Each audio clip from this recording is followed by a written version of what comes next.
A friend of mine was invited to the National Arts Festival in Makanda to go and perform there. He had a great show.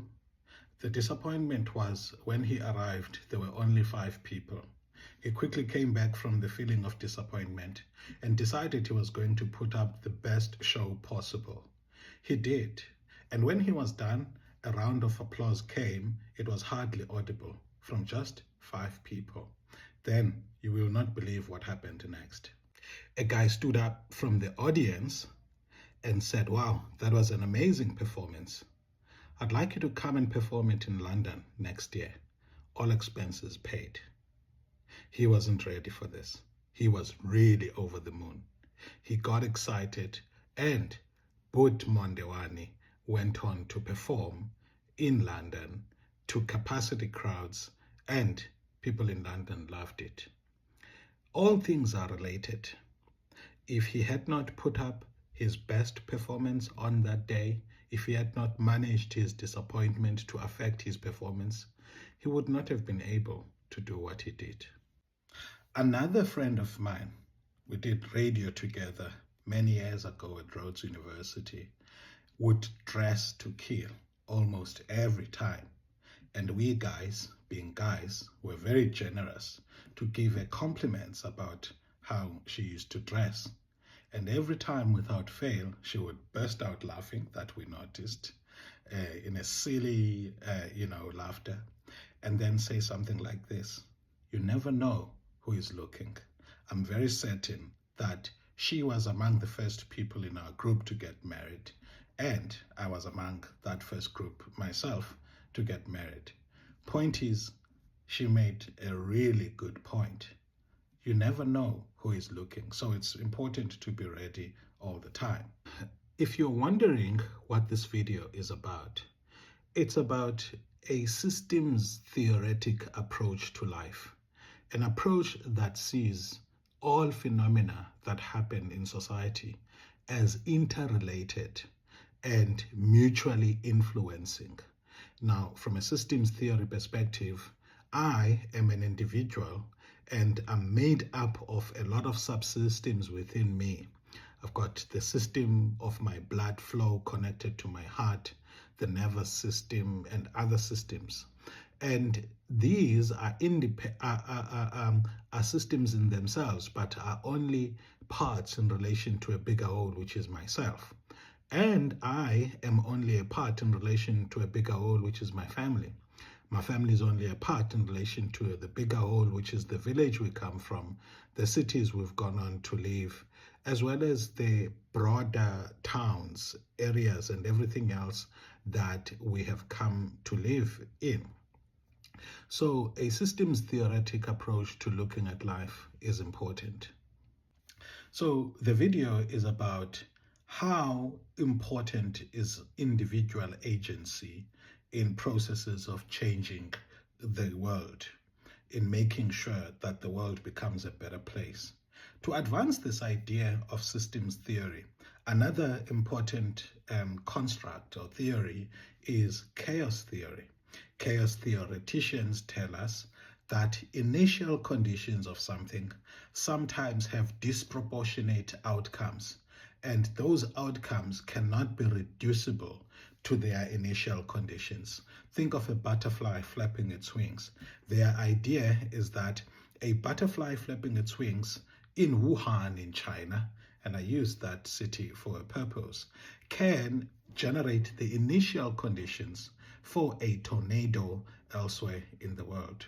So recently, we know that the world confronted a pandemic whose origins was either a lab, as the lab theory continues to gain momentum, or a meat market in which diseases that are mainly borne by bats made their way into humans, and it became a global pandemic. So the person who was going to shop, call them patient zero, that day, they didn't realize that they were going to contract a disease that's going to go to other people and end up becoming a global pandemic resulting in lockdowns in South Africa, lockdowns in Zimbabwe. They were simply going about their business.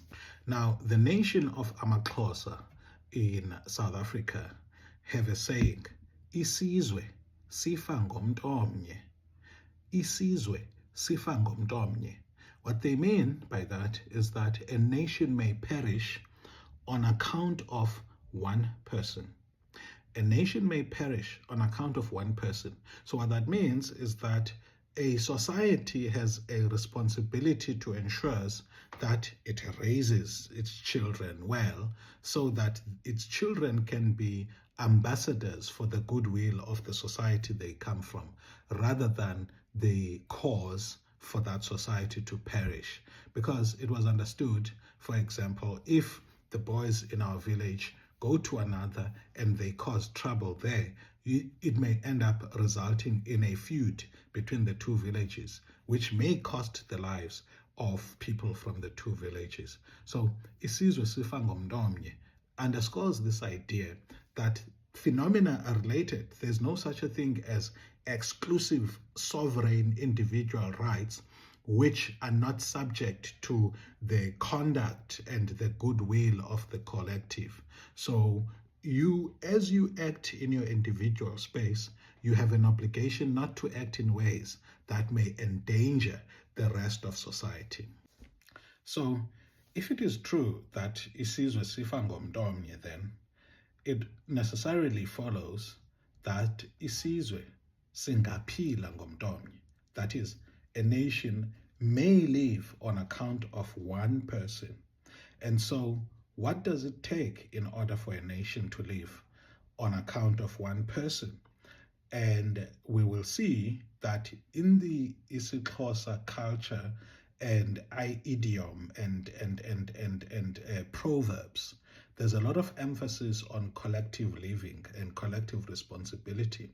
Even as individual property is respected, there is an expectation that there would be a goodwill that is derived from acts of kindness and acts of charity from the individual members of a society. Part of the reason why I made this video is to show that each one of us in our jobs, in our education, in our trainings, wherever we may find ourselves, we should do those things which have been entrusted to us with excellence, so that as we succeed, we may be able to create and offer to South Africa a much more livable society, a much more thriving and prospering society. The collective success of South Africa does not depend on the group of elites that we put up in offices of government. Yes, they play a role, but each one of us plays a role. So if I offend a young man who ends up having the idea that all senior men or middle-aged men are problematic and ends up, going on a killing spree in the worst case, I am responsible for that initial behavior, whose outcomes may end up being disproportionate to that one incident in which I was rude to a young man. So the call for this is to say we all have a collective responsibility to act in a good way to help our society to thrive. What I'm talking about here is an ongoing debate within the social sciences about which one is more important between structure and agency. Structure being the powerful social structures, communities, values, cultures, norms that we grow up in or under, and agency being our conduct in the space. Now, the greatest leader of all time, in my view, is Jesus the Nazarene. And it doesn't matter whether you don't believe in his in the religion associated with him. Story for another day, because he never said he was establishing a religion. He talked about establishing a kingdom. Anyway, regardless of whether you believe in him or not, you have to accept that by the results of having built something that has become the biggest religion, for lack of a better word, in the world, he has to be the greatest leader of all time. If you're going to say it's Alexander the Great, Alexander, his empire collapsed hardly 100 years after he was gone. In fact, I think that many years is actually what he would appreciate. If we do look at Caesar, if we look at Napoleon Bonaparte and Hitler and all these people that people may say they are contenders for this title, they became forgotten mainly because they didn't build lasting institutions. But he did. And guess how did he do it? He decided to focus on his individual action and teaching, impartation, and equipping of a leadership that was going to take forward the idea of a kingdom. He had 12 people who then became the 72, and then the 120 and the multitudes. And it's important to note that he existed at a time when there was the Roman Empire, and people thought that the messianic figure talked about in scripture was going to come and set people free politically from the reigning superpower of the time that that Messiah would come. Instead, Jesus comes, and when he is confronted about whether the conquered peoples should pay taxes, that is the Jews, he says, whose inscription is in the coin? And they say it's Caesar's. And so he says, give to Caesar what belongs to Caesar. And the reason why Jesus did that or say that was because he knew what he was building was a kingdom that was spreading in the hearts and minds of people, and therefore a lot more superior than the reigning superpower of the time, which was based on military might and enforcement. He says, my way is easy and my burden is light, which means I establish something that doesn't depend on what Althusser called the repressive state apparatus. It's something that's going to be ideational, ideological, and spiritual, targeting the hearts and minds of people. And from Jesus's example, we see that agency can trump structure. He built by vulnerability, by weakness, which was strength.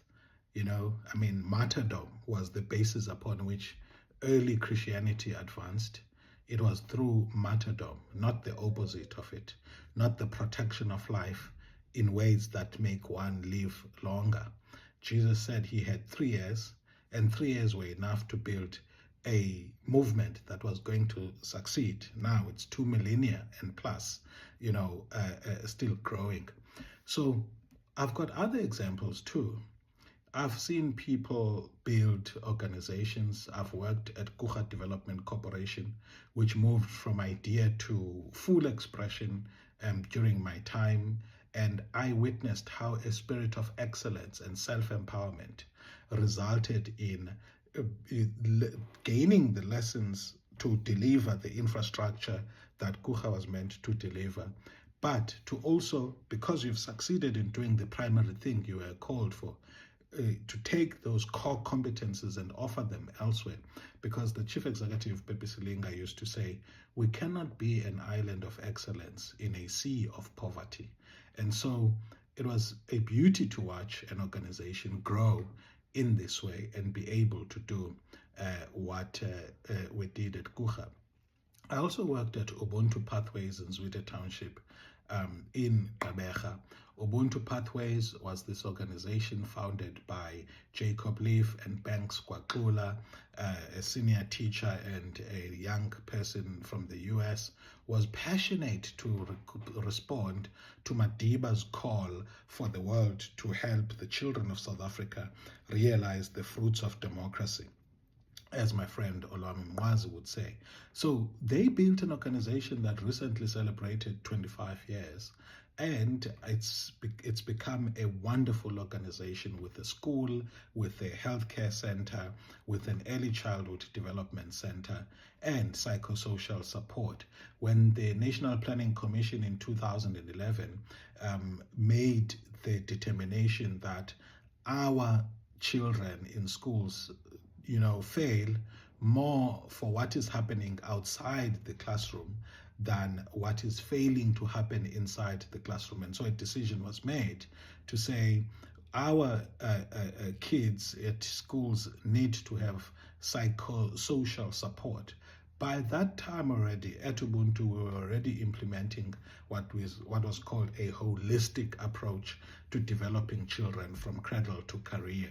And I'm honored to be documenting that story with a view to sharing it with a wider group of people that can learn from the experiences of Ubuntu. And by the way, I did something similar for my Kucha project, where for my master's I wrote on the Kucha story, creative politicking in post-apartheid South Africa. And for me, the thing was simple: to document how do executives charged with a responsibility, to drive a particular specific mandate of an organization, end up wearing executive caps and use their influence to achieve broader objectives than just the bottom line of the organization that they were asked to do. And then lastly, another friend of mine, Young Dalasile, him and I used to do business plans and feasibility studies for development finance agencies, the Eastern Cape Development Corporation, the National Youth Development Operation, the Small Enterprise Development Agency. We honed our skills doing this. He started earlier than me because I started working full time while he started his business, Afro Saint.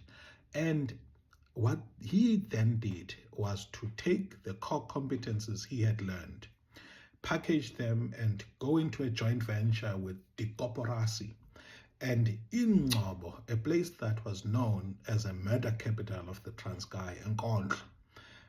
He transformed that place using community gardens and had thousands of hectares of land planted.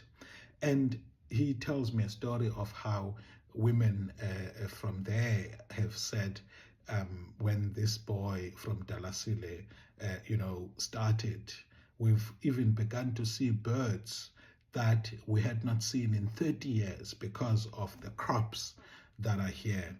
And people are getting money. Some people are retired, getting significant amounts of money from an enterprise that is based in the rural areas, the Dalasile Agri Park. Somebody acting as an individual and solving for communal and provincial problems. So also you don't know who is watching, as my friend used to say at university when we complimented her on a dress. Or you may be thinking that what you are doing is only for 5 people, only to find that one person in the audience is a financier that can change your life, as Ubud Mondewani discovered. So if isizwe sifa ngomntu omnye, isizwe singaphila ngomntu omnye. And as the chaos theoreticians tell us, a butterfly flapping its wings in one part of the world can generate the initial conditions for a tornado elsewhere. What are we waiting for? Let's flap our wings.